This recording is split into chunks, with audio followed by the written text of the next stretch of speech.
Bonjour les apprentissages. Les énergies du moment sont intenses.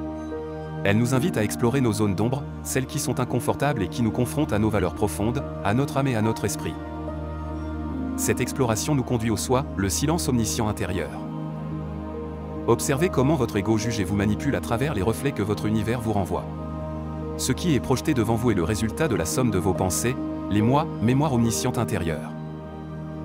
Il n'y a pas de véritable moi, votre vrai moi est en réalité votre soi. Lorsque vous atteignez ce silence intérieur sans jugement, dans l'amour pur, tout le reste n'est que souvenir, peur, émotion, souffrance, de votre ego. L'observation de notre ego en interaction avec d'autres égos est fascinante. Elle nous permet de nous connecter avec des personnes qui partagent nos idées et confirment notre façon de penser. Mais où est l'authenticité dans tout cela? Sous le masque de l'authenticité se cache un ego qui veut exprimer sa colère ou se victimiser. C'est normal et sain. Regardons la définition d'authenticité. Elle vient du grec authentico et signifie vrai, non falsifié, conforme aux faits. Être authentique, c'est exprimer et agir conformément à son vrai moi, incluant ses pensées, émotions, besoins, valeurs, préférences et croyances.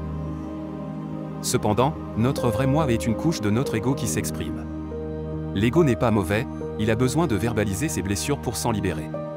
Le terme authenticité, à mon sens, peut être trompeur car il nous fait croire que nous sommes dans le vrai, alors que nous restons dans notre perception et dans nos valeurs de ce que l'on perçoit être vrai.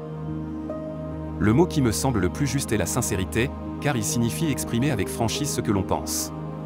Il est important d'exprimer vos moi car ils ont besoin d'être entendus et accueillis avec amour. Le soi, quant à lui, est plus profond. Il est dans le ressenti, l'amour et le non-jugement. Dans le tumulte des réseaux sociaux, je vous propose de faire une pause, comme je le fais chaque jour avant de me coucher ou à d'autres moments opportuns. Faites le silence en vous pour vous connecter à votre soi. C'est un moment de pur bonheur et de libération profonde.